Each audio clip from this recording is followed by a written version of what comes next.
क्योंकि मुस्कुराने में कोई टैक्स नहीं लगता है, पैसे नहीं लगते हैं। यदि आप मुस्कुरा रहे हैं तो मान के चलना कि आप देव प्रयाग से आए हैं,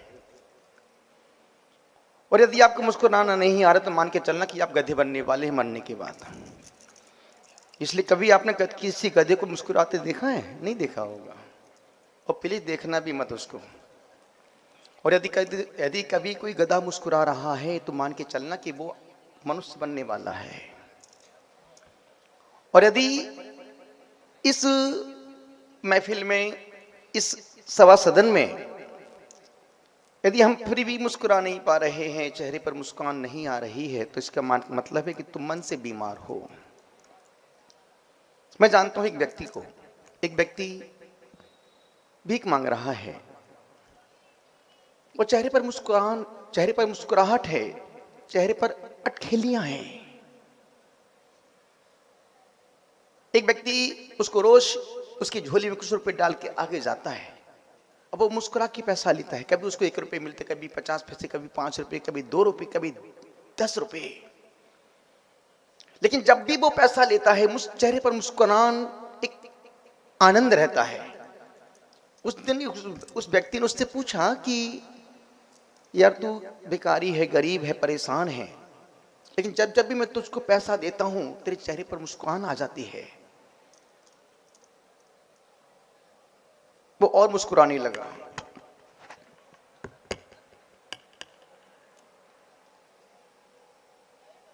उस व्यक्ति ने प्रश्न पूछा कि भाई देख, परमात्मा भी कैसा न्याय करता है, तो उसको एक पैसा नहीं दिया, गरीब भिखारी बना दिया, और साथ में तेरा एक पैर भी नहीं है और फिर भी तू मुस्कुरा रहा है। एक पैर नहीं है, गरीब है, रोज तुमको पैसा मिलता है और फिर भी तुम आनंद से तू मुस्कुरा रहा है, चेहरे पर स्माइल है। मेरे पास कोई कमी नहीं है, फिर भी मैं मुस्कुरा नहीं पाता हूं, हंस नहीं पाता हूं, खिलखिला नहीं पाता हूं। उस भिखारी ने बहुत प्यारी बात कही। वही बात मैं आपसे शेयर करना चाहता हूं। जब उसने सुना कि मैं गरीब हूं, भिखारी हूं, मेरा एक पैर नहीं है, फिर भी मैं मुस्कुराता हूं, मेरे पास कोई कमी नहीं, फिर भी मैं मुस्कुरा नहीं पाता हूं, तब उस भिखारी ने उस समझदार इंसान से कहा कि भाई मेरे, वो देख, वो पीछे देख, वो पीछे देख, जो मेरा बड़ा भाई बैठा है ना, उसके दोनों पैर नहीं है। मैं परमात्मा का शुक्रगुजार हूं कि परमात्मा ने मुझे चलने को एक पैर तो दिया है। और जिसने दिया है जिसने दिया वो बन गया दिया, जिसने दिया वो बन गया दिया, जिसने रख लिया वो बन गया ना दिया। ना दिया बैल। निवेदन कर रहा हूं, जीवन में सब कुछ है पर सुकून नहीं है। जीवन में सब कुछ है पर शांति नहीं है। जीवन में धर्म है, पूजा है, स्वाध्याय है, पाठ है, सत्संग है, सब कुछ है पर सुकून नहीं है। आदमी को पहले आने की जल्दी होती है और फिर आ जाए फिर भागने की जल्दी होती है। नहीं आता तो मन बेचैन रहता है, और आ जाए वह जाने के लिए बेचैन होता है। उसको सुकून सिर्फ वहीं मिलेगी जहां पर नहीं मिलती है। मुझे अच्छे से याद है 95 की बात, जब हम लोग कानपुर से निकले, इलाहाबाद जा रहे थे।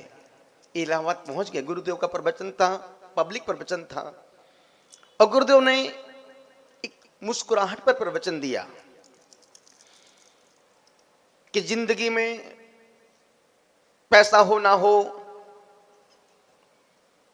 हाथ में अच्छा मोबाइल हो ना हो, पर चेहरे पर स्माइल तो होना चाहिए। और गुरुदेव ने पूरा 1 घंटे का प्रवचन दिया, और प्रवचन के बाद नियम दे दिया, क्योंकि हर चीज में बुद्धि विवेक काम करता है।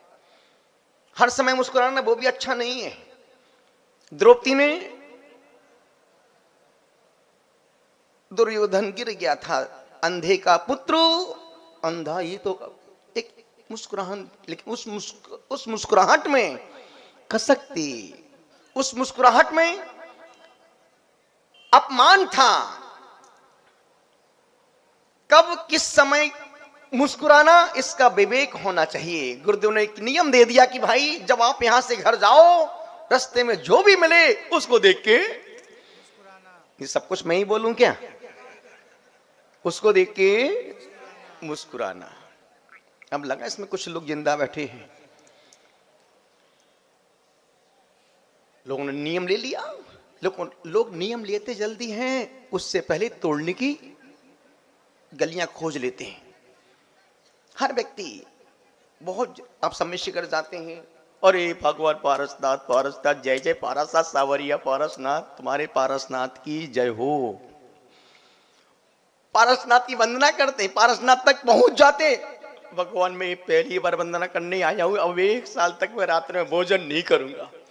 उन्होंने आपसे बोला नहीं कि तुम कोई नियम लो, उन्होंने ये भी नहीं कहा तुम गुटखा मत खाओ, लेकिन तुम वहां पर भावनात्मक नियम लेके उतर आते हो। पारसनाथ गए थे, हमने 1 साल का नियम ले लिया। 15 दिन नहीं हुए, आप किसी दोस्त की शादी में गए और वो दोस्त आपका लंगोटिया यार था। उसने कहा देखो भाई यार, मेरी शादी है, शादी कौन सी हर बार होती है, अरे यार आज तो खा ले तू, कल प्रायश्चित ले लेना, अगली बार से 1 दिन ज्यादा मत खाना। और आदमी को बात ऐसी जल्दी सेट हो जाती है कि यार, उसने कहा बात तो ठीक बोल रहे, ठीक है चलो यार, शादी कौन सी बार बार होती है। गया, खाने में भिड़ गया। 3 दिन बाद आया, गुरुदेव मेरा नियम टूट गया, प्रायश्चित दे दो। क्या प्रायश्चित? रात में खाना खा लिया। किसने तुमको नियम किसने दिया था? मैं पारसनाथ से लेके आया था, वहीं जाओ माफी मांगने के लिए। जिसने जहां लिया था वहीं जाओ माफी मांगने के लिए, और निवेदन कर रहा हूं। आप टटोलना अपने आप को कि हम कितने धर्मात्मा हैं। यदि कहीं शादी हो रही है और आपका बहुत क्लोज का रिश्तेदार है, सपोज आज ही शादी हो रही है किसी की, और आज ही गुरु का मंदिर में प्रवेश हो रहा है, तुम पहले कहां जाओगे?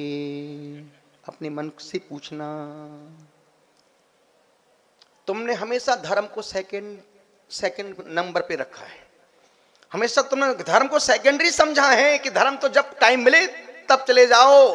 इतने सारे लोग बैठे हैं, मैं आपसे एक प्रश्न पूछना चाहता हूं, आप मंदिर कब आते हैं? जब बहुत बिजी होते तब आते हैं, जब फ्री होते तब मंदिर आते हैं?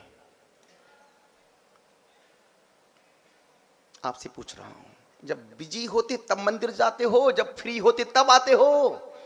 तुमने परमात्मा को फोकट फालतू का समझ के रखा है।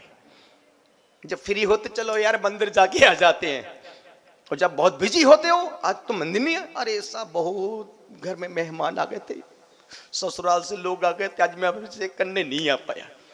ससुराल के 2 लोग आते हैं तो मंदिर भगवान को छोड़ देते हो, अभिषेक छोड़ देते हो, स्वाध्याय छोड़, क्यों? आज मेरी ससुराल से आ गए थे। नहीं ना, हमेशा तुमने धर्म को सेकेंडरी समझा है, धर्म को तुमने फालतू समझा है, धर्म को तुमने टाइम पास समझा है। जिस दिन तुम धर्म को अपनी चेतना से जोड़ लोगे ना, फिर धर्म तुमको टाइम पास नहीं लगेगा। यही कारण है कि तुम इतना सब कुछ करने के बावजूद भी तुम जहां 20 साल पहले थे, आज भी मैं तुमको वही देख रहा हूं। ये देखो, धर्म का फल थी उस सागर को देखो। कोई बड़े मोटे मोटे ग्रंथ नहीं पढ़े थे घर में जब रहते थे, कोई मोटे दिन में 3 बार कोई स्वाध्याय नहीं करते थे, सिर्फ महीने में 1 बार समिष्ट करके यात्रा करने जाते थे, जहां साधु संत दिख जाए उनको वहीं पर आहार दे लिया, भक्ति कर ली, आहार दान दे दिया, बिहार करवा दिया। उसका फल पंच परमेष्ठी का पद मुनि बन करके बैठे हैं। और उन पगलों को देखो जो जिंदगी में स्वाध्याय कर रहे हैं, अभी तक एक प्रतिमा भी नहीं ले पाए, रात में फलाहारी नहीं छूट पाती है। सिर्फ ग्रंथों की संख्या बढ़ती है, मैंने 50, 100, 200 ग्रंथ पढ़ लिए। उन ग्रंथों को पढ़ने से क्या होगा? सिर्फ तुम्हारा अहंकार बढ़ेगा और पतन का मार्ग ही खुलेगा। हमने कौन सी ग्रंथ मोटी मोटी किताबें पढ़ी थी जिंदगी में? और ध्यान रखना, भगवान बनने का मार्ग समझदारों का नहीं है, ना समझों का मार्ग है। समझदार तो भटक रहे हैं, रो रहे हैं। बड़े बड़े ज्ञानियों को हमने जिन्होंने जिंदगी भर स्वाध्याय किया, खूब क्लासें ली, वो आगरा के अस्पताल में जाके मर गए। क्या कर लिया तुमने और क्या कर लिया गुरु ने?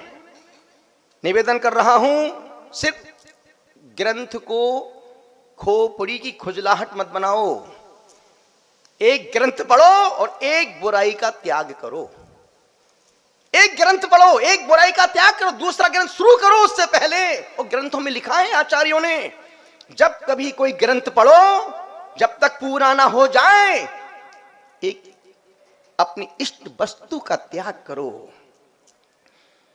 गुरुदेव की समाधि दिवस मना रहे थे हम लोग, भिंड में थे उस समय। फल का त्याग गुरुदेव हर साल एक नियम उनकी समाधि पर लेता हूं, क्योंकि जिन्होंने मुझे दिया है, जिन्होंने मुझे तप का मार्ग दिया है, जिन्होंने मुझे तप की प्रेरणा दी है, जिनसे हमने व्रत उपवास का संकल्प लिया, जिनके चरणों को स्पर्श करके हमने संकल्प लिया था, और वो मेरे तप के आदर्श महापुरुष महामहिम तपस्वी सम्राट श्री सन्मति सागर जी गुरुदेव हमारे हैं। और हर साल उनके पिछले साल नियम लिया तो उस समय संपूर्ण फलों का, जूसों का त्याग कर दिया। हम गुरुदेव एक साल तक किसी प्रकार का फल जूस नहीं लेंगे, और आज तक तब से जूस ना पिया, ना एक फल की कड़ी खाई। क्यों? मेरा भोजन, मेरा पेट रोटी से भर जाता है। निवेदन करो, ग्रंथों में लिखा है कि जब स्वाध्याय करो एक नियम लो, और जब पूरा हो जाए तो एक बुराई का गुटखा छूटता नहीं है, रात में खाना पीना छूटता नहीं है। स्वाध्याय करता हूं 2 बार महाराज बगल, कौन सा स्वाध्याय कर रही है भाई तू? किसको तू बना रही है? निवेदन आपसे का बात समझने की, हंसने की नहीं है। जिन्होंने कुछ नहीं पढ़ा, भगवान बन के भगवान के पद पर आके बैठ गए। पंच परमेष्टि का पद भगवान का पद है, और ये पद स्वाध्याय से नहीं, भाग और नसीब से मिलता है।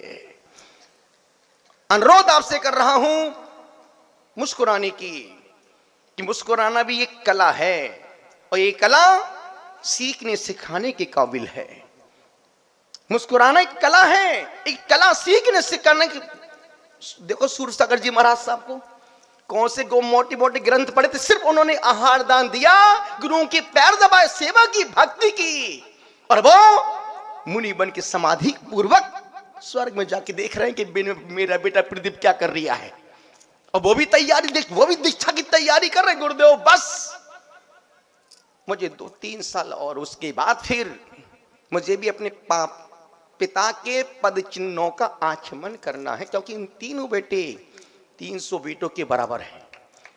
एक एक बेटा 1000 बेटों के बराबर है। और जब पिता को इतना विश्वास हो जाता है तो पिता भी निश्चिंत, अब मुझे कोई चिंता परवाह। एक बेटा देखो तो वियतनाम में बैठा है, दूसरा बेटा देखो तो फैक्ट्री संभालो, तीसरा बेटा पूरा संपूर्ण कार्य को मैनेज कर रहा है। पिताजी अब आप पूजा पाठ धर्म ध्यान करो, हम मैं हूं ना। निवेदन जिन्होंने, और आप देखो वीर सागर महाराज, चार्य चक्रवर्ती महाराज साहब भी एक ऐसे साधु जिन्होंने कभी कोई ग्रंथ नहीं पढ़े थे, सिर्फ गुरुओं के कमंडल पानी भरा, उनकी भैयावृत्ति करते थे, सिर्फ उनकी व्यवस्थाओं को ध्यान रखते थे, और वो वीर सागर महाराज बन गए। इतने सारे लोग, एक मुझे कोई बता दे किसी बड़े पंडित विद्वान ने किसी संत पर जाके दीक्षा ली हो होश पूर्वक। आदमरी में तो बहुत से पहुंच जाते हैं जिनकी आंखें दिख नहीं रहा, कानों से सुनाई नहीं पड़ रहा, गुरुदेव दीक्षा दे दो। अब काय की दीक्षा, और कौन सी दीक्षा? अनुरोध कर रहा हूं, भटकने का मार्ग स्वाध्याय का नहीं है। यदि इतने ग्रंथ मैं पढ़ लेता ना, इसलिए आचार्य मूलाचार में लिखा है कि पहले दीक्षा बाद में शिक्षा। आप देखो ना पूरे देश में बड़े बड़े ब्रह्मचारी लुंगी वाले, बड़ी बड़ी ब्रह्मचारिणी बहनें, जिनको 40-40 साल व्रत को लिए हो गए, दीक्षा का भाव खत्म हो गया। अब सिर्फ कमाई करो, जिस समाज में जाओ कमाई करो, विधान करो, इकट्ठा करो और अपना प्रोजेक्ट शुरू करो। ये मार्ग पैसा इकट्ठा करने का नहीं है, ये मार्ग भगवान बनने का मार्ग है, पाप का मार्ग। लेकिन अब धर्म के मार्ग में ही बड़े बड़े व्यापार चल रहे हैं। बात समझने की है, चिंतन की है। अनुरोध आपसे कर रहा हूं, मुस्कुराना, मुस्कुराहट एक कला है, एक कला सीखने सिखाने के काबिल है। अनुरोध आपसे कर रहा हूं, ज्यादा स्वाध्याय नहीं करने का। महाराज ग्रंथ समझ में नहीं आते हैं, यदि रुचि है पढ़ो। मैं स्वाध्याय के विरोध नहीं कर रहा हूं, स्वाध्याय करना चाहिए, पर एक ग्रंथ पढ़ो तो एक बुराई का।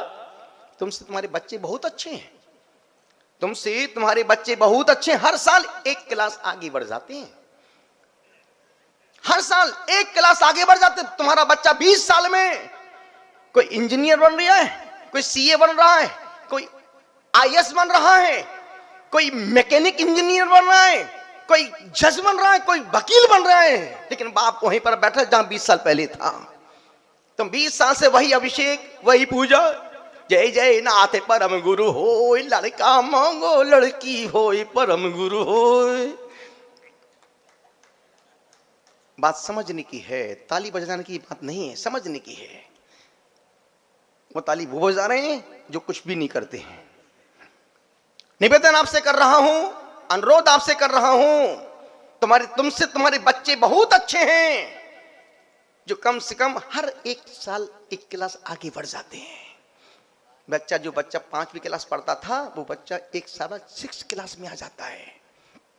तुम 20 साल से वही एक अभिषेक करते थे, वही तुम आज भी अभिषेक कर रहे हो, वही तुम वही पूजा कर रहे हो, वही तुम ग्रंथ स्वाध्याय कर रहे हो। तुम 20 साल में कितना आगे बढ़े बाबू। अपने घर में जाके चिंतन करना कि मैं 20 साल में कहां से कहां पहुंच गया। ये देखो 9 साल में सुशील रैकी मास्टर, सौम्य मूर्ति पीयूष सागर बन गए, और तुम 20 साल में वहीं जहां खड़े थे एक क्लास में बार बार उसी में फेल हो रहे तुम। निवेदन कर रहा हूं, गुजारिश आपसे कर रहा हूं, आपसे कह रहा हूं, जिन्होंने कुछ नहीं पढ़ा वो भगवान बन के बैठ गए, और जिन्होंने खूब पढ़ लिया वो गुरु की परीक्षा करने बैठे हैं। बात समझने की है, बात जानने की है। आपसे निवेदन कर रहा हूं, इतना भी स्वाध्याय मत करो कि तुम गुरुओं के बाप बन के बैठ जाओ।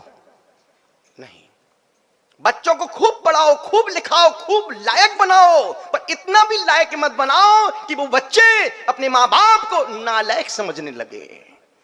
स्वाध्याय करो, इतना मत करो कि तुम्हारा आहार देना छूट जाए, गुरु के पास जाना छूट जाए, गुरु की भक्ति छूट जाए, गुरु की भैयावृत्ति। क्यों मैं ज्यादा हमारे ज्ञान की जय हो। एक ज्ञानी ज्ञान में खूब आगे बढ़ गया, एक ज्ञानी ज्ञान में खूब आगे बढ़ गया, आगे जाके देखा अस्पताल में मर गया।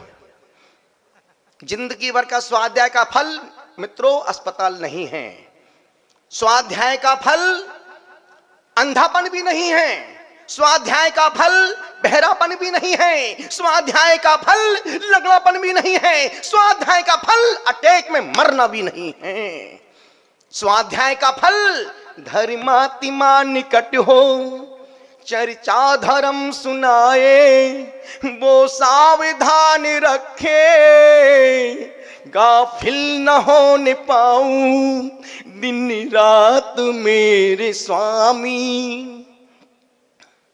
निवेदन आपसे कर रहा हूं, धर्म का फल है, स्वाध्याय का फल है, डिप्रेशन नहीं स्वाध्याय का फल।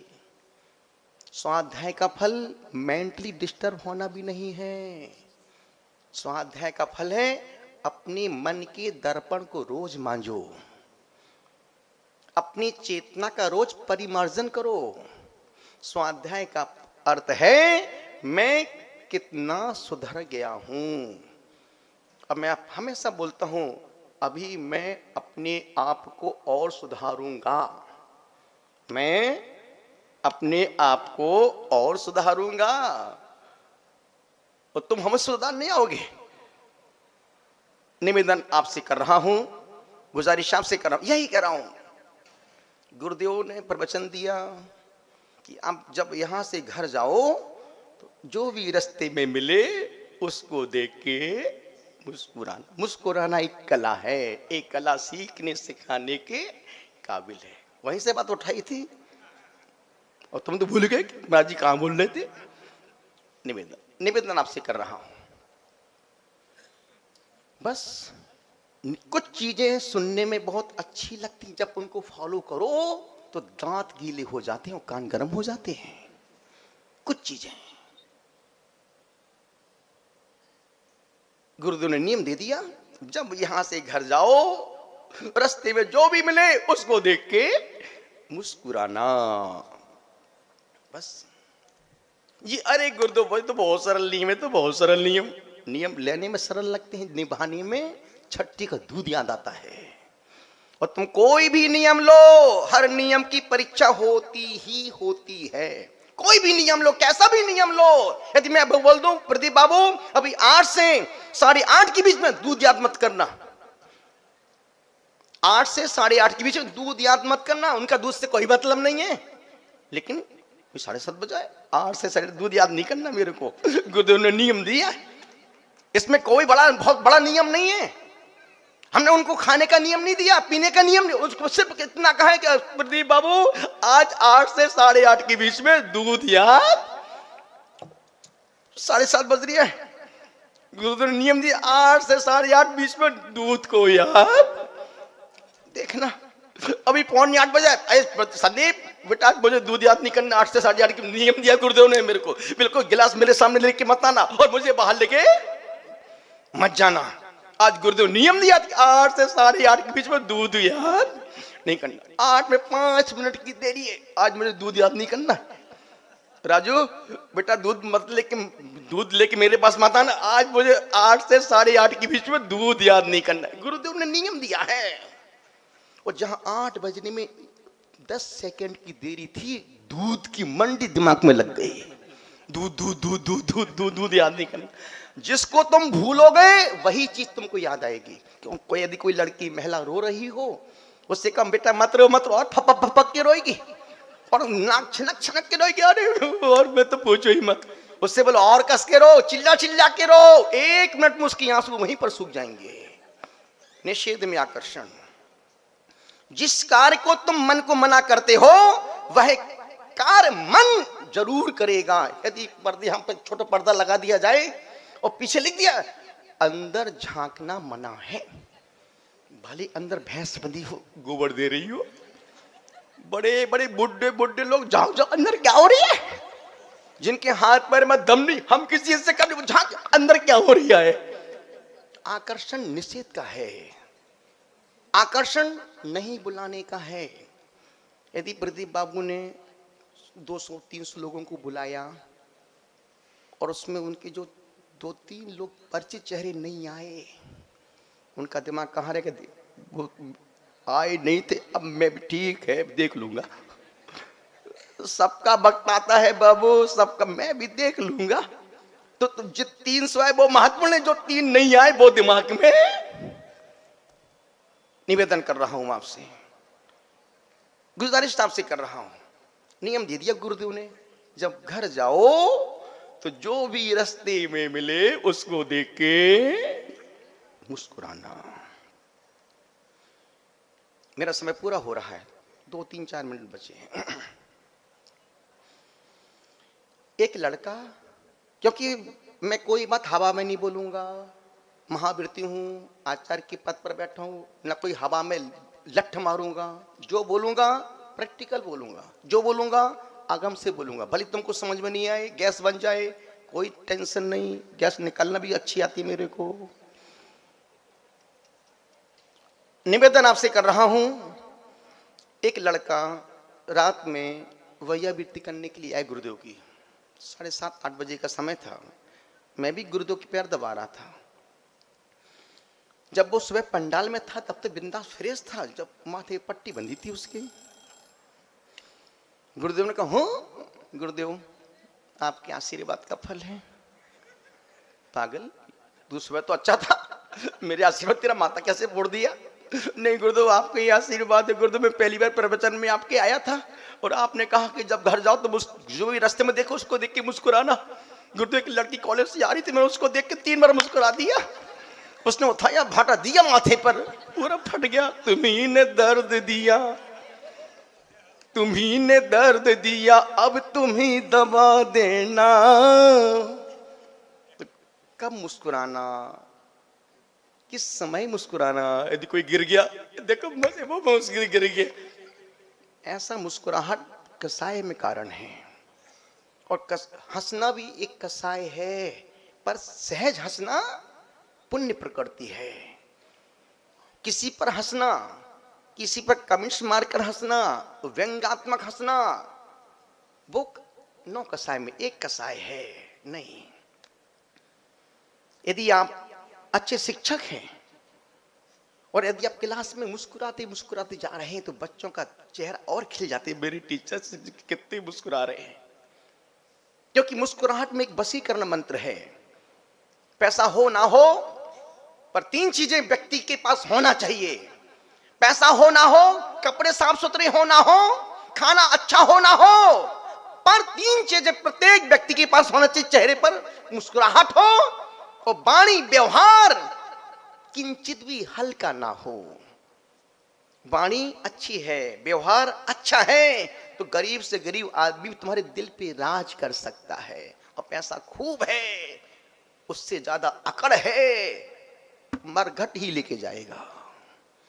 और फिर लोग बोलेंगे, अच्छा हुआ पगला चला गया, बहुत ही ज्यादा ज्ञान देता था, बहुत ही अहंकारी था। निवेदन आपसे कर रहा हूं। गुरुदेव ने कहा, बेटा हूं, ये क्या हुआ? गुरुदेव आपका ही आशीर्वाद है। एक को देख के 3 बार मुस्कुरा दिया। उसने आओ देखा ना था, उसने दिया पत्थर। यदि अच्छा शिक्षक है और क्लास में जाता है और मुस्कुरा, चेहरे पर मुस्कुराहट है, पूरे बच्चों के चेहरे खिल जाते हैं। यदि कोई अच्छा डॉक्टर है और कितने अधमरा पेशेंट आ जाए, उसका हाथ ले मुस्कुराए, चिंता मत करो, मैं हूं ना, चिंता मत करो, उस पेशेंट का आधा दर्द, आधी बीमारी वहीं ठीक हो जाती है। लोग हमारे पास आना पसंद क्यों करते हैं? इनके पास बैठना पसंद क्यों करते हैं? क्यों? क्योंकि दिन भर जब देखो तो आनंद के, मुझे कोई टेंशन नहीं है, मुझे कुछ तुमसे चंदा चिट्ठा करना नहीं, प्रोजेक्ट मेरे पास कोई है नहीं, मुझे न कोई गिरी बनाना न कोई गिरा बनाना, अपने आप को ही बनाना है मेरे को। और जो बना रहे हैं सब टेंशन में बैठे हैं। समय में टेंशन, प्रतिक्रमण में टेंशन, रात में नींद नहीं आती, गैस बन रही, प्रेशर बन रहे, क्यों? कैसे प्रोजेक्ट पूरा होगा? मार्ग बनाने का नहीं है, ये भगवान बनने का मार्ग, स्वयं को बनाने का मार्ग है।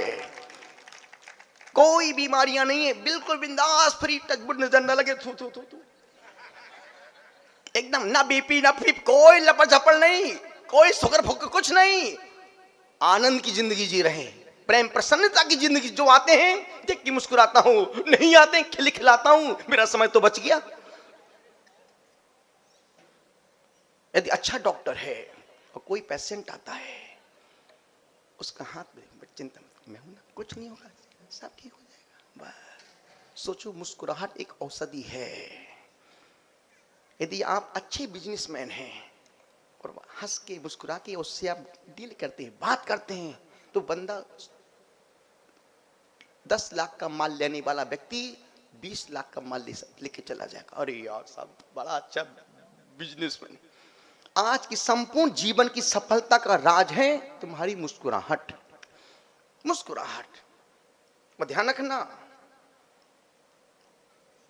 तुम्हारी शान घट जाती कि रुतबा घट गया होता। वाह वाह करो। तुम्हारी शान घट जाती कि रुतबा, संदीप, तुम्हारी शान घट जाती कि रुतबा घट गया होता। सरला, तुम्हारी शान घट जाती कि रुतबा घट गया होता। जो गुस्से में कहा तुमने वही हंस के कहा होता। दुश्मनी को मिटाने का छोटा सा फार्मूला अपनाइए। दुश्मनी को मिटाने का छोटा सा फार्मूला अपनाइए। प्लीज दुश्मन को देख के एक बार मुस्कुराइए, पर उस मुस्कुराहट में कोई व्यंग कटाक्ष नहीं होने से तुम ही कर दिया। चेहरे पर स्माइल हो पर स्मेल ना हो। चेहरे पर स्माइल हो पर स्मेल, स्मेल का मतलब निवेदन आपसे कर रहा हूं, मेरा समय पूरा हो गया है। बंटी, कोई टेंशन नहीं, इसलिए हम फ्री हैं। और तुम्हारे पास ऐसा कोई भी नहीं जो तुम्हारे पास टेंशन ना हो। रात में नींद नहीं आती है और फिर रात पड़े पड़े करवटे बदलती रहे। एक माइक लगा दे भाई सामने। मैं सोच रहा लता जी बम्बई में, लता तो यहीं पर प्रदीप जी की फैक्ट्री में, पर गाने का मौका नहीं मिल पा रही है उनको। बात समझने की है। जिस घर में बड़े गरम और छोटे नरम होते हैं, जिस घर में बड़े गरम और छोटे नरम होते हैं, उस घर में शर्म है। अभी भी उस घर में शर्म है। और मैं देख रहा हूं आज के समय में घर परिवार और समाज में अब ना शर्म है ना संस्कार है। ना शर्म है ना संस्कार है। पहले के बच्चे आंख दिखा दो तो पेन खराब हो जाता था, और अब आंख दिखाओ तो पापा की आंख गीली हो जाती है। क्यों? नहीं, बस नहीं। मैं हूं 95 तक बच्चे पैदा हो रहे थे महेंद्र जी, इस भारत देश में 95 तक तो बच्चे पैदा हो रहे थे। 95 के बाद तो बच्चों के बाप पैदा हो रहे हैं। अब बच्चे पैदा हो कहां रहे हैं? निधि, बच्चे अब पैदा हो कहां रहे हैं? बच्चों के बाप पैदा हो रहे हैं। अब बाप जरा भी बच्चों को बोलते पापा जी ज्यादा नहीं बोलने का, उंगली मत दिखाओ मेरे को। अरे क्यों? एक बच्चा इंदौर में पैदा हुआ, एक बच्चा इंदौर में पैदा हुआ। पैदा होते बच्चे, पैदा होता बच्चा मां से कहता है मां मेरा मोबाइल कहां है। और आज के बच्चों को मां नहीं मोबाइल चाहिए।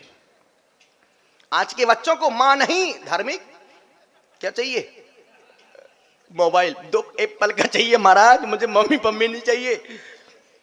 और जो अच्छे बच्चे हैं वो 10 बजे के बाद अपना मोबाइल मम्मी पापा को दे देते हैं। 10 बजे के बाद अब आएगा मजा। और जो और अच्छे बच्चे हैं जो मोबाइल नहीं दे सकते हैं, तो उन अच्छे बच्चों को अच्छे बनने के लिए, अच्छे रहने के लिए 10 बजे के बाद नेट बंद कर देना चाहिए। महाराज बहुत कठिन काम है महाराज। अब कब जा रहे यहां से? अभी चला जाऊं कमरे में? अब बच्चों के मोबाइल मम्मी पापा छीन नहीं सकते। क्यों? उनकी मोबाइल में उनकी प्राइवेसी है। यदि बच्चा बाथरूम में नहा रहा और फोन बज रही है, फटाफट जल्दी नहा से पहुंच, मेरा फोन कहां है लाओ। उसको पता है कि इस समय फोन आ सकता है उसका। यदि कोई बच्चा बहुत सुस्त, बहुत उदास, बहुत नर्वस है, तो ये मत सोचना वो बीमार है। नहीं, उसका मैसेज नहीं आया है। गलत बोल दिया धर्म। बेटा खाना खा लो। नहीं मम्मी भूख नहीं लगी है। बेटा कुछ तो खा लो। नहीं मम्मा भूख नहीं लगी है। बेटा तू बहुत उदास है। नहीं मम्मा मैं तो ठीक हूँ। नहीं बेटा तेरे चेहरे से लग रहा है तू बहुत उदास लग रहा है, थका थका। नहीं मम्मी मैं तो ऐसे कुछ नहीं हूँ। और रात में 11:45 बजे उसका मैसेज आता, आई मिस यू। चेहरा ऐसा खिलता जैसे रात में गुलाब का फूल खिल रही है। बेटा तूने खाना भी नहीं खाया, दूध भी नहीं पिया, फिर भी तू इतना मुस्कुरा खिल गया। नहीं मम्मी अब वो मेरा काम हो गया। सो जरा से मैसेज नहीं आते, बच्चे ऐसे मुरझा जाते जैसे धूप में टमाटर, बरसात में पापड़। राजू, निवेदन आपसे कर रहा हूं, जो अच्छे बच्चे हैं वो 10 के बाद अपना मोबाइल अपनी मम्मी क्लब में जाके सो रही हूं। रात भर नींद नहीं आएगी मम्मी पापा को कि बेटा रात भर तेरा मोबाइल बजता रहा, बज रहा, रात भर मोबाइल तेरा बज रहा था, बार बार टू टू करे, मैं सो ही नहीं पाई रात भर। निवेदन कर रहा हूं, अनुरोध आपसे कर रहा हूं, यही कह रहा हूं, आपसे ही कह रहा हूं, जीवन बहुत अच्छा है पर हमने उसको अच्छा मेंटेन नहीं किया है। आपने हमको 2011 में देखा था, 95 में देखा था, जब हम आनंदपुरी में किचन में बैठते थे। अंदर मुझे कोई, उस समय में मुझे पब्लिक से ज़्यादा अटैचमेंट नहीं था और आज भी मेरा किसी अटैचमेंट नहीं है। आपका मेरे से है पर मेरा किसी से नहीं है। यही कारण है कि हम 200 दिन कमरे में बंद होके बैठ जाते हैं, और जब हम बंद होके बैठते हैं, मौन लेके बैठते हैं, तो पूरा देश हमको देखता है और सुनता है। जब हम कुछ भी नहीं बोलते हैं तब लोग हमको सुनते हैं। कि प्रसन्न सागर महाराज का 186 दिन की अखंड मौन साधना, और साधना का श्रेय जाता है पीयूष सागर जी महाराज साहब को। क्यों? क्योंकि हम इसलिए निश्चिंत हो जाते हैं क्योंकि ये योग सुयोग हैं। बाहर पूरा महाराज साहब मुस्कुराहट दिखो बाबा जी की, 85 ईयर्स रनिंग, और तुम देखो 45 साल में तुमको मुस्कुराना में जोर लग रही है कर रहे हो। यहां तो 85 ईयर्स रनिंग, पूरे दांत हैं अंदर के 4 छोड़ के। और सोचो जब हम पैदा नहीं हुए थे कमलेश भैया, जब हम पैदा नहीं हुए थे, महाराज साहब ने बीएससी कंप्लीट कर ली थी सन 60 में, 1960 में बीएससी कंप्लीट कर ली थी। उस समय के पुराना देसी घी का माल प्राचीन प्रतिमा साथ में लेके चल रही हूं। प्राचीन प्रतिमा साथ में लेके तभी तो चमत्कार हो रहा है। दिन में रोज 150, 200, 250 माला रोज फेरते हैं। ये चमत्कार नहीं तो क्या है? ये देखो थोड़ा मुस्कुराना यार है? निवेदन कर रहा हूं, अनुरोध आपसे कर रहा हूं, जिसने कभी स्वाध्याय नहीं किया, मोटे मोटे ग्रंथों को पढ़ा, तो सिर्फ पद्म पुराण को ही पढ़ा।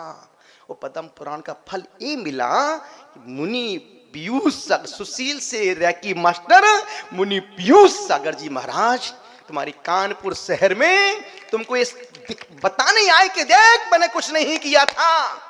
कोई बड़े मोटे मोटे तिल्लो पढ़ती धबला कसाय पाहुल कोई ग्रंथ नहीं पढ़े, पूरे ग्रंथियों को खोल के निर्ग्रंथ होकर के तुमको संदेशा देने आया हूं कि तुम अब ज्यादा मत पढ़ो, मेरे पीछे आ जाओ।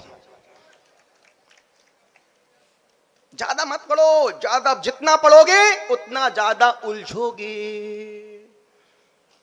मार्ग उलझने का नहीं, मार्ग तो सुलझने का है।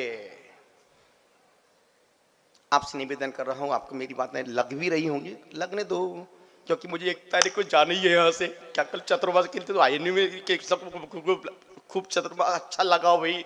नो नो नो, 7 दिन की यात्रा है, और 7 दिन में जो परिवर्तन जिंदगी में आ गया, फिर वो परिवर्तन दोबारा कभी नहीं आ पाएगा। ये 7 दिन मन को बदलने के हैं, ये 7 दिन परिवर्तन की जिंदगी है। अब सिर्फ मुझे सुनने के लिए मत आना, यदि हमारी सभा में आओ तो हमको देखने के लिए भी आना, हमारे विचारों को सुनना, समझना, जानना, देखना, फिर उनको घर जाके गढ़ना। लखा सो लिखा, जो लखा अब घर जाके बाहर देखना, और फिर खुद की समीक्षा करना कि यार जो मैं कर रहा हूं किसके लिए कर रहा हूं, इतना किसके लिए इतनी आपाधापी करो, किसके लिए इतना हाय तो बात को ध्यान रखना। ये बात यहाँ से लेके जाना कि तुम कितना ही पैसा को जोड़ कमाओ, कितना ही इकट्ठा करो, तुम्हारे मरने के बाद तुम्हारे 1 रुपया भी तुम्हारे काम आने वाला नहीं है, नहीं है।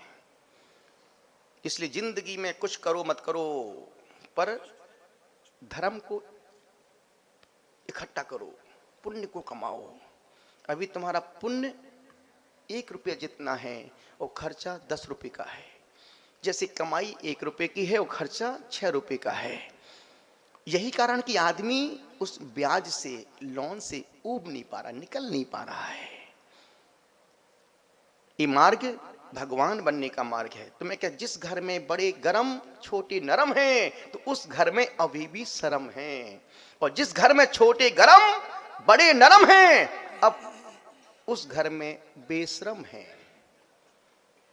जिस घर में छोटे गरम बड़े नरम, उस घर में बेशरम, और जिस घर में बड़े गरम छोटे भी गरम, उस घर में फूटे करम। ना बाप को बेटे की सुनना, ना बेटे को बाप की सुनना। तुम भी बको, मैं भी बक रहा हूं, पर पड़ोसी सुन रहा है।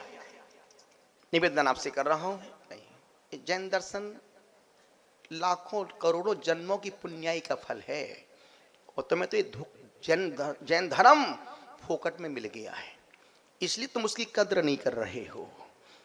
तुम सिर्फ धर्म को सेकेंडरी पर रखते हो। यदि नगर में प्रवेश हो रहा है और कहीं किसी घर में किसी के यहाँ शादी है, तो तुम धर्म को छोड़ के शादी में घुस जाओगे। क्यों? अरे यार वो तो चलती रहेगा। नहीं, जब एक कब तक होगा? जब तक तुमको धर्म से अटैचमेंट नहीं होगा। बोले महाराज जी परसों आहार किया था और बाकी में पानी का घूंट भी नहीं। किस लिए? मुझे गुरु पर विश्वास है, जिसने दांत दिए हैं वो दाना भी देगा, जिसने चोंच दी है वो चूना भी देगा, जिसने आत दी है वो अनाज भी देगा, जिसने उपवास का व्रत संकल्प दिया है वो शक्ति भी देगा। मुझे चिंता ना कल की है और ना परसों की है। मेरा चिंता करने वाला ऊपर से बैठा है, देख रहा है।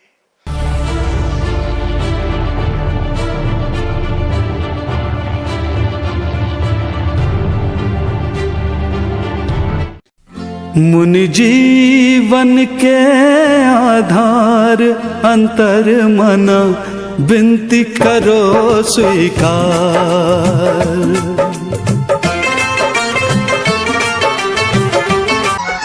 जियो और जीने भी दो, अहिंसा परमो धर्म।